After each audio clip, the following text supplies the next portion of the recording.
본문을 가지고 짐을 서로 지라고 하는 그런 내용의 말씀을 주제로 삼아서 잠깐 이야기를 같이 나누기로 하겠습니다.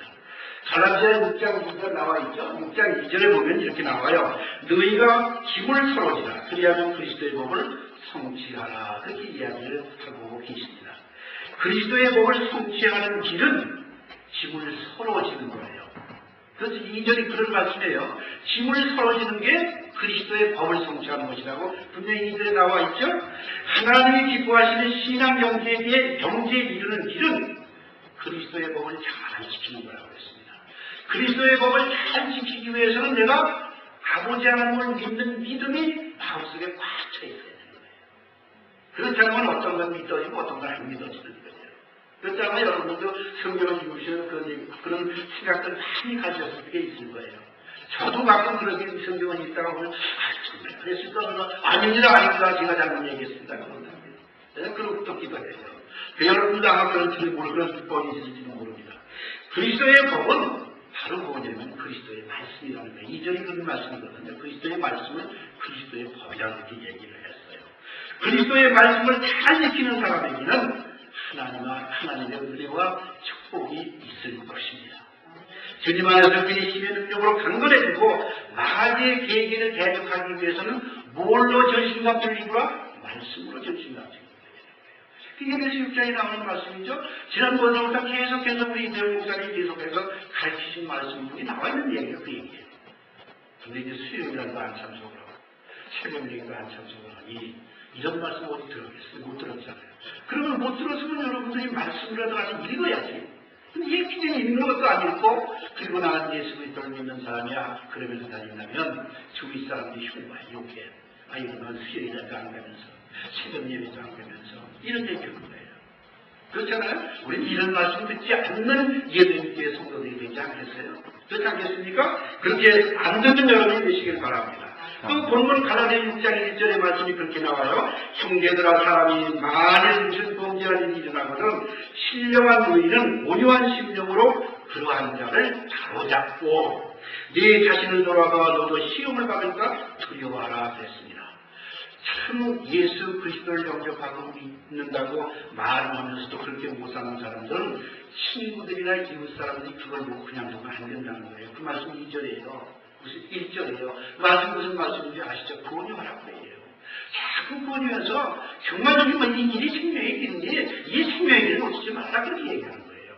그게 1절 말씀이에요. 그런 말씀을 우리가 수십 번 읽었습니다. 그런데도 이게 행동으로 이기질 못하는 게 안타까운 심령이 아니냐 그 말입니다. 당시 갈라디아 교인들 가운데는요 잘못을 저지르고 있으면서도 자기가 잘못을 저질렀다는 걸 깨닫지 못하고 있는 성도들이 굉장히 많이 있었다고 합니다.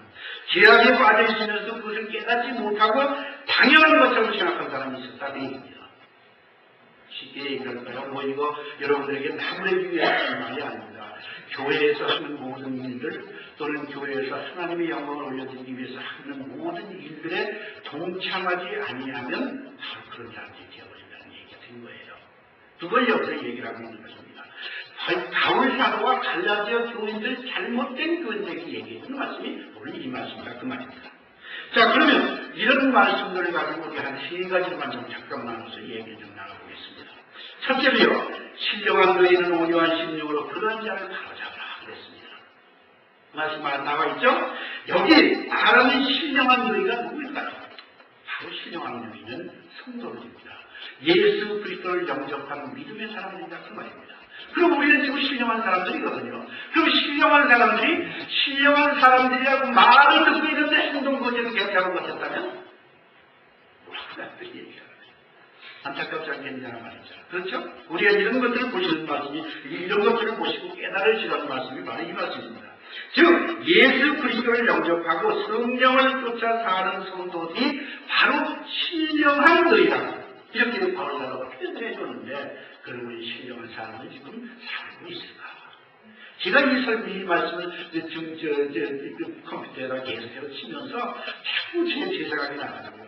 저도 그렇게 못 삽니다 하나님. 그런데 제가 이 말씀을 가지고 어떻게 나가서 이런 말씀을 가지고 성도들과 함께 나눌 수 있을까요? 그렇기도 합니다. 정말 안타까운 일이 아닐 수가 없지 않습니까? 이러한 신령한 성도들은요, 마땅히 지켜야 할 규범이 있는데 그 범죄한 자들을 비판하거나 낭망시키지 좌절시키지 말고, 그리고 온유한 심령으로 권유를 해서 이래서는 안 되지 않습니까?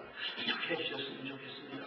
이 길로 내 이쪽으로 가십시오. 그리고 얘기해 주는 것이 권유와 권면이라는 말입니다. 그 권유와 권면이 조금 더 심해지면 이제 강권한다, 그런 얘기가 나오는 겁니다. 그렇죠?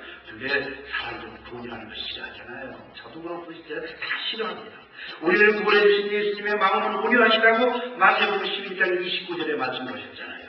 나의 마음은 온유하고 겸손하니 나의 멍에를 메고 나를 따라라고 말씀을 해주신 것이 예수님의 말씀이시고, 그 말씀을 우리가 쫓아가야 될 사람들인데 그렇게 못합니다.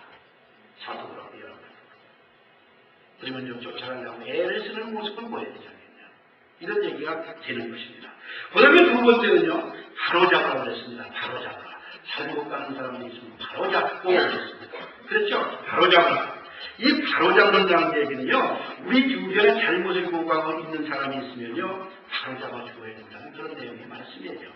바로잡아준다는 것은요, 스스로 잘못을 깨닫게 하기 위해서 온유한 마음으로, 겸손한 마음으로 구원해주라, 그런 뜻입니다. 이거 잊지 않는 여러분이 되시기를 바랍니다.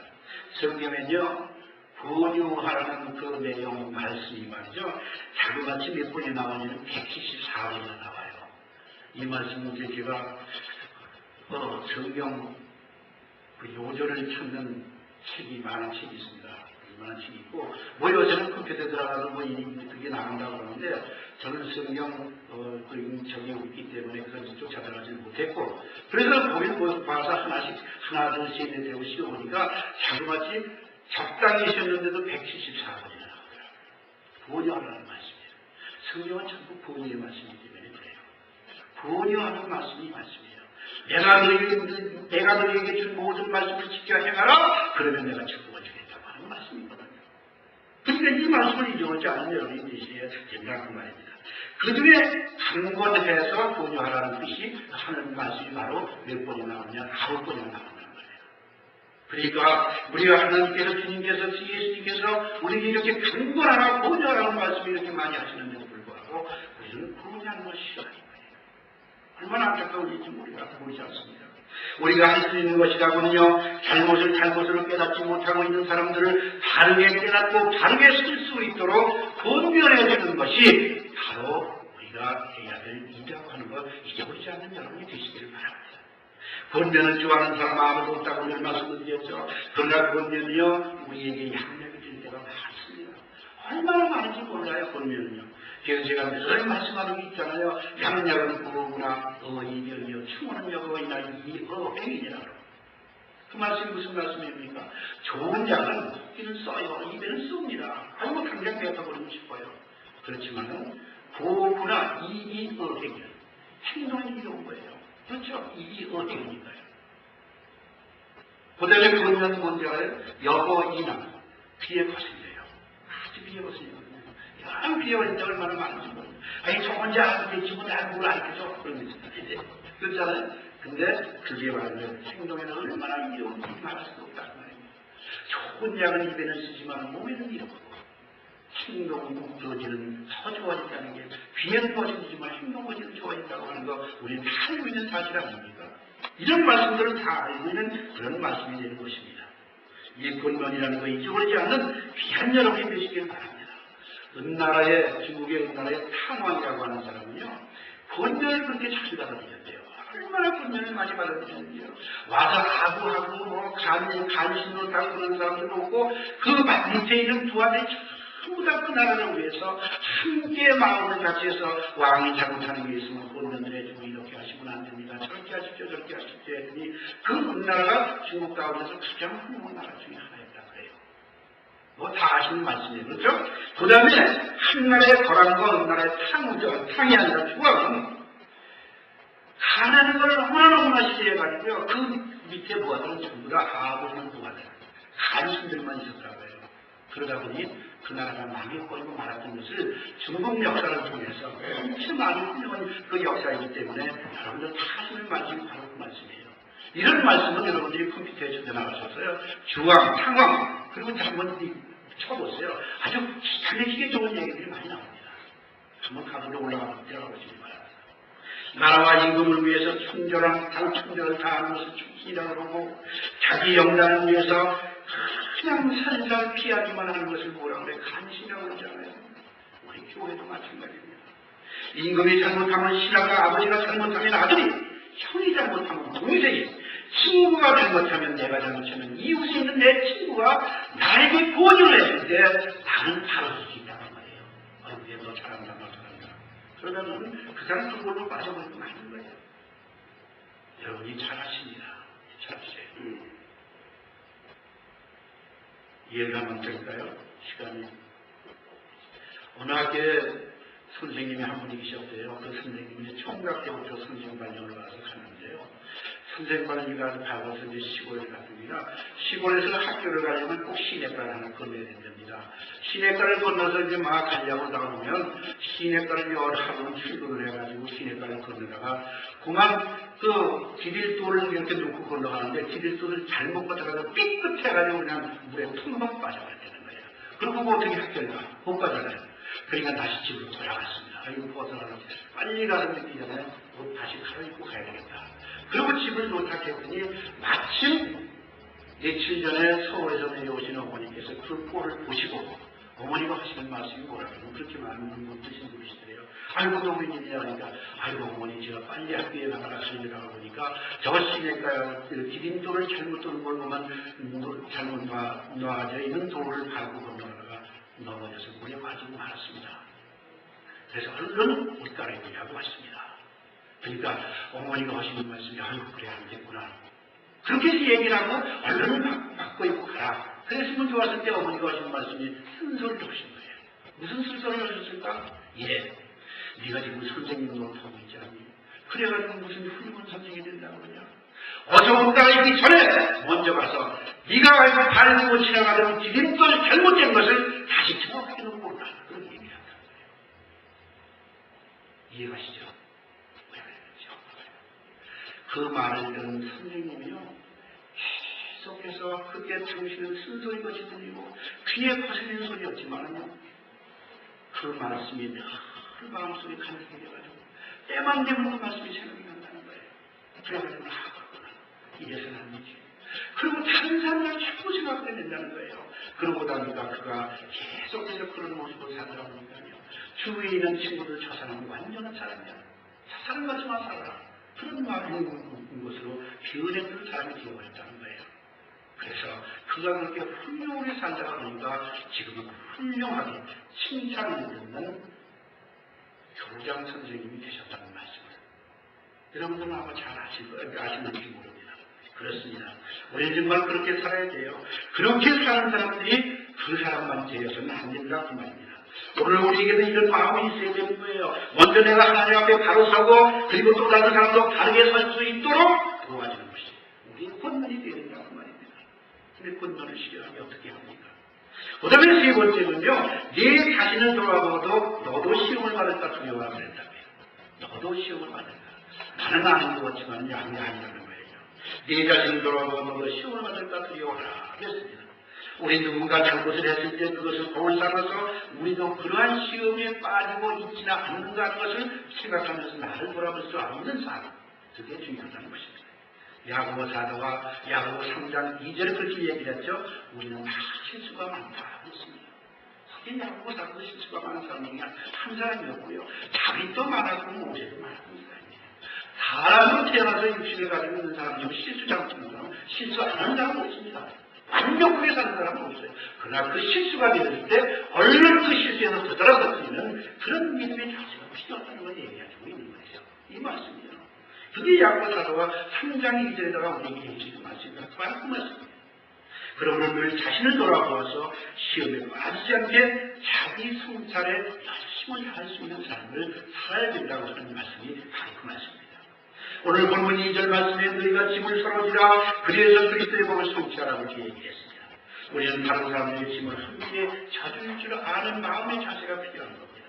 그리스도의 복은 사랑의 복으로서 짐을 함께 지는 것입니다. 멍에를 함께 지는 거예요. 남이 어려운 일이 있을 때 막 가족 같이 가서 견디는 그런 모습이 필요하다는 것입니다. 자기의 집을 기쁨만 아니라 남의 집도 서로 나누어지라고 분명히 말씀을 했습니다. 고통을 같이 나누면 고통이 반으로 줄어들고 기쁨을 같이 나누면 그 기쁨이 두 배로 커진다고 했습니다. 우리 한번 같이 해볼까요?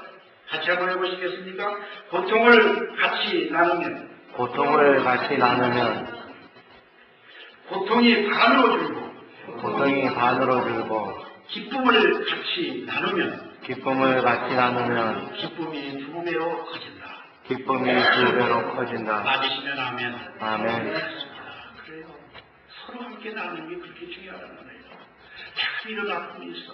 내가 이런 어려움이 있어. 하고 서로 이야기하는데 그거 그냥 건성으로 듣지 마시고요. 같이 함께 기도해주고 같이 위해서 그를 위해서 노력해주는 모습, 그게 몸에 같이 지는 거예요. 집을 같이 지는 거라는 말입니다. 이걸 잊지 않는 여러분 되시기를 바랍니다. 또 오늘 부르는 3절 말씀을 보세요. 만일 누가 아무것도 되게 못하는 줄로 생각하면 스스로 속이는 것이다. 그렇게 얘기했습니다. 스스로 자기가 잘난 존재라고 착각하고 사는 사람들이 많아요. 자기가 높은 위치에 올라가고 있다고 교만하게 사는 사람들이 너무나 많다고 말입니다. 이런 말씀의 원리는요, 당시 갈라디아 지방의 교회들 간에 분쟁을 야기시키고요, 성도들을 이간질시키던 자칭 진리를 선포한 자는 아는 사람들이 너무나 많았던 거예요. 철학적으로 알았던 거죠. 영적으로 아는 것이 아니라 철학적으로 알았다는 말입니다. 그래서 우리나라 6.25 끝나고 난 다음에 직후에 무슨 말이 유행하는지 알아요? 철학 박사가 됐다고 하는 얘기를 너무 많이 드셨잖아요. 그렇습니다. 당시 이런 사람들이요, 다른 사람들의 집으로 외면했다고 해요. 다른 사람들의 집으로 외면하는 그쪽 사람들이 있다고 했는데, 사실 그것이 그때 당시뿐만이 아니라 오늘날도 그런 사람이 있다고 해요. 교회 안에도 그런 사람이 있다는 얘기예요. 교만한 사람은요, 자기가 스스로 최고라고 생각을 하고 자기가 제일 잘한다고 생각을 하면서요, 자기를 반성하며 자기가 해야 할 일이 무엇인가를 깨닫지 못하고 사는 사람들이 너무나 많다는 거예요. 다들 그렇고 그렇습니다.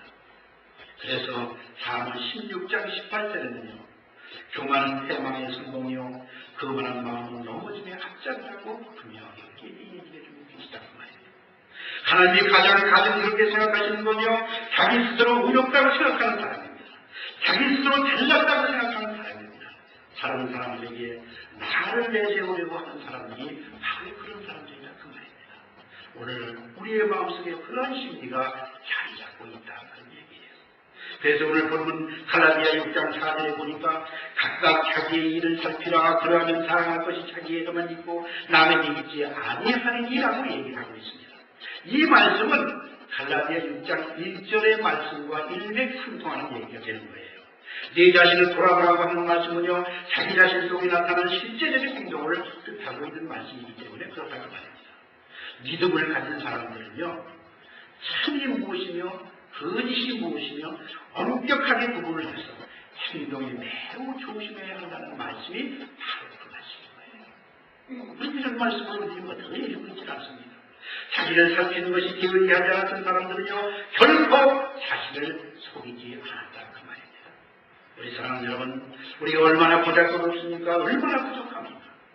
그럼에도 불구하고 하나님은 우리를 그렇게 거룩하게 하여 주시옵시고 의롭다고 칭해 주시고 자녀로 삼아 주셨습니다. 오늘까지 내가 이런 모습으로 살고 있다는 것도 모두가 다 하나님의 은혜에 감사할 뿐이 아니겠습니까? 우리는 그저 하나님의 은혜를 생각하면서 예수 그리스도의 십자가만 자랑해야 합니다. 이렇게 사는 우리는 남과 비교를 해서는 안 됩니다. 남과 나를 비교함으로 인해서 열등 의식과 자괴감이 생기게 되어 있다 그 말입니다. 남이 가진 것을 비교하고 남이 가진 재능을 비교하고 가진 직분을 비교하고 낙심이 되고 기쁨이 오게 되는 것입니다. 그러므로 성경은 각각 자기의 일을 살피라고 분명하게 얘기를 해주고 계십니다. 우리 성도들은 하나님이 주신 말씀으로 무장하고 각각 맡은 일에 충성하면서 남에게 자랑도 말고 비교도 말고 열등의식도 갖지 말고 잘났다고 떠들기도 말고 그리고 정말 하나님의 말씀에 순종하면서 겸손하고 온유한 마음을 가지면서 살아가는 우리 모두가 되기를 간절히 바랍니다.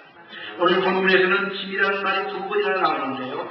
2절에 짐이 나오고 5절에 짐이 나옵니다. 그렇죠? 여러분들 본문이 나와 있으니까 보실 겁니다. 2절에 짐이라고 하는 게 나오고 5절에 짐이라고 하는 게 나와요. 언어적으로 보면 그 뜻이 다 다릅니다. 2절에 나오는 짐과 5절에 나오는 짐이요. 2절에 나오는 그 말하는 짐은요, 혼자서는 해결할 수 없는 무거운 짐을 얘기한다고 해요. 그 바로스가 헬라어로 그렇게 얘기하죠. 그 다음에 5절에 말하는 짐은 혼자 질 수 없는 작은 짐을 얘기해요. 푸르타워로 그렇게 얘기하고요. 이제 가이드로 쓰면 푸르타워인지 바로스인지 얘기 안 해도 여러분들은 아실 겁니다. 그럼 우리는 살다 보면요, 나 혼자 져야 할 짐이 있고 나눠질 짐이 있습니다.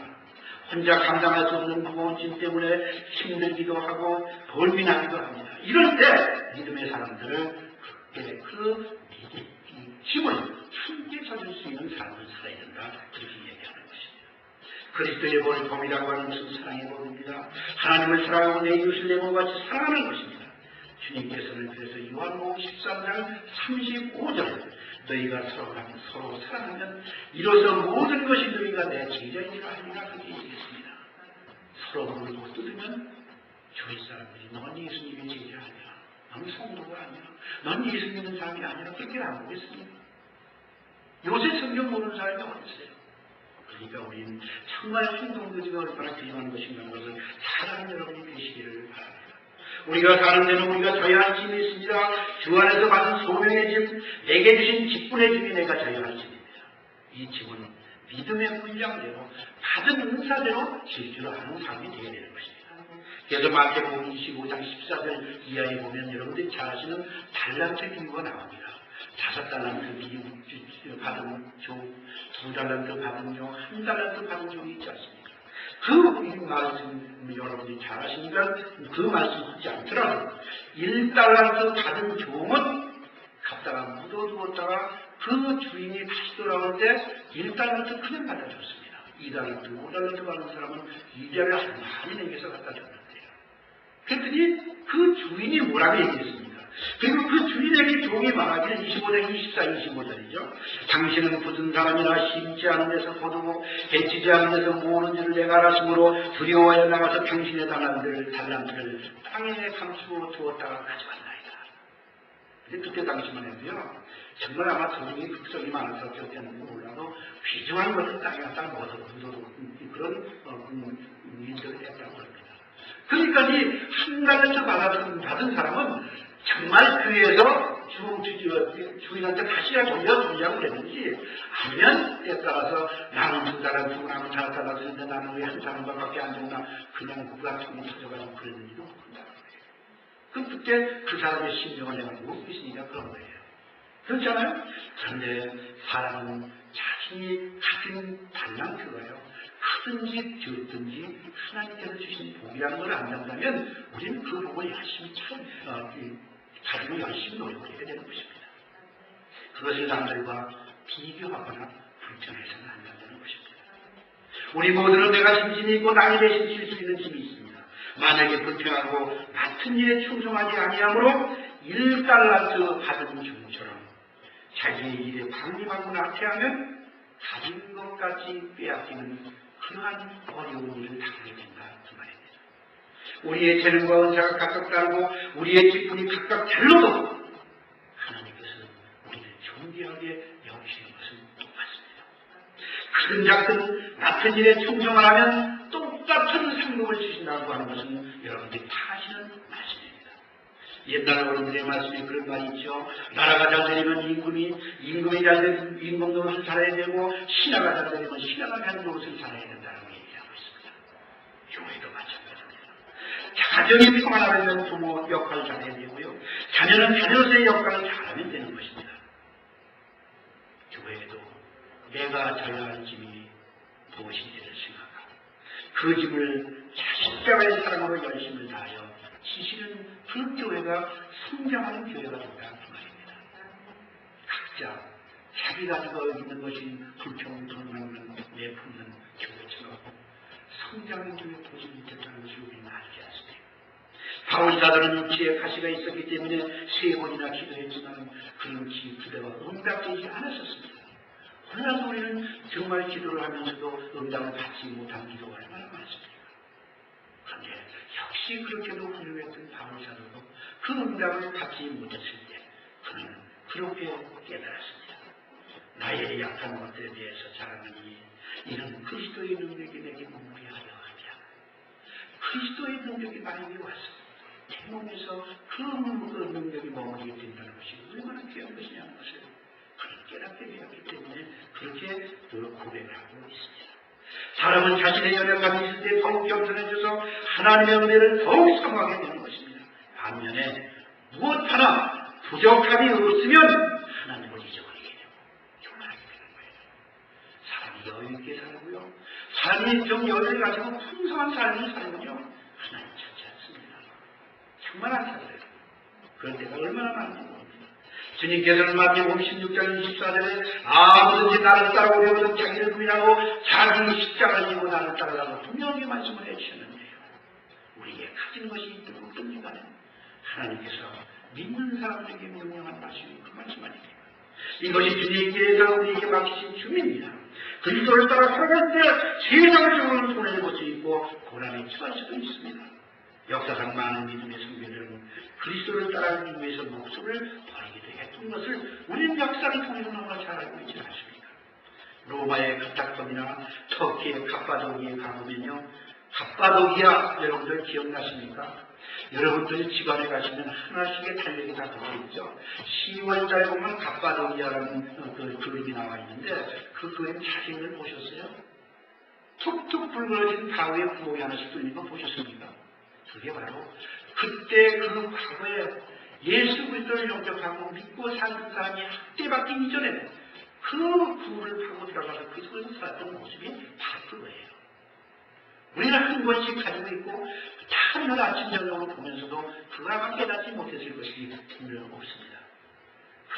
그렇습니다. 이렇게 예수님을 따르고 믿음을 지킨다는 것이 그렇게 어려운 삶의 짐이었지만 비록 육체적으로 어렵게 보일지라도 마음에는 놀라운 평화와 안식이 자리 잡고 있다고 하는 사실들을 여러분이 깨달을 때 그때 참 믿음을 수호하신 분이라 우리가 그런 말씀이 되는 것입니다. 우리 사람 여러분, 부족한 것은 열악한 환경이나 돈이 아닙니다. 성실과 부지런함인 것입니다. 성실과 부지런함은 인자 삶의 기본 자세의 행동원입니다. 자기 의무를 잘 감당했는가 하지 않았는가가 행복과 불행을 바꾸어 놓을 수 있는 것이 되기 때문에 그렇다는 겁니다. 하나님께서 내가 나의 의무를 다할 때만 승복하게 하십니다. 이제 우리는 각자 스스로 자신의 의무를 이행하지 못했음을 회개하고 다시 한번 나를 되돌아보면서 정말 아버지 하나님께서 나에게 주신 짐이 무엇인가, 그 짐을 내가 열심히 지고 살아가고 있는가 한번 생각해 보시는 여러분 되시기를 간절히 바랍니다.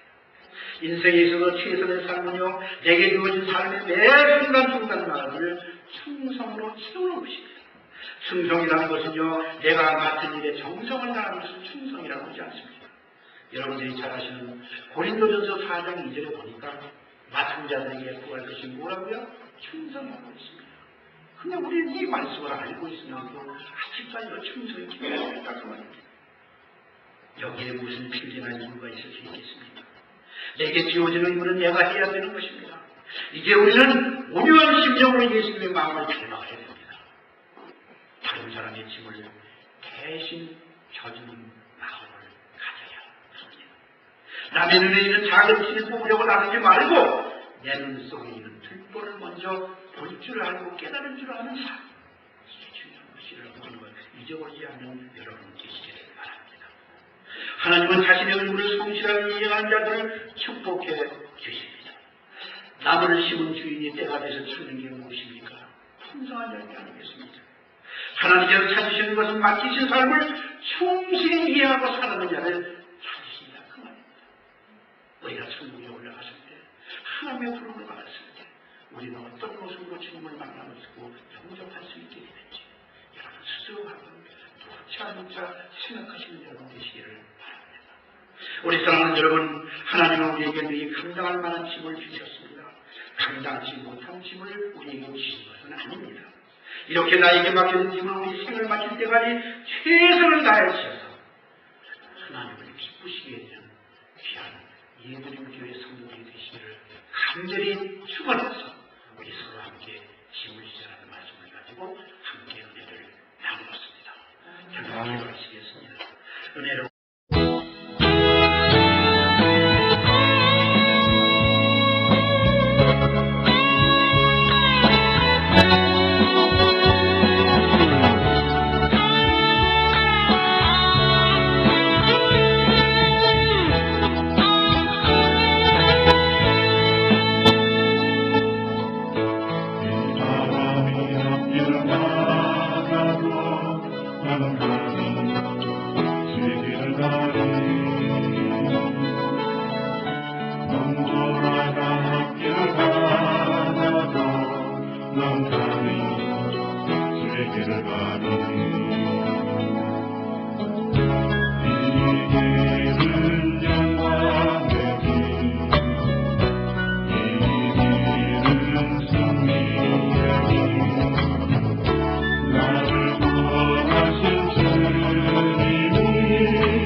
모진 바람 앞길을 가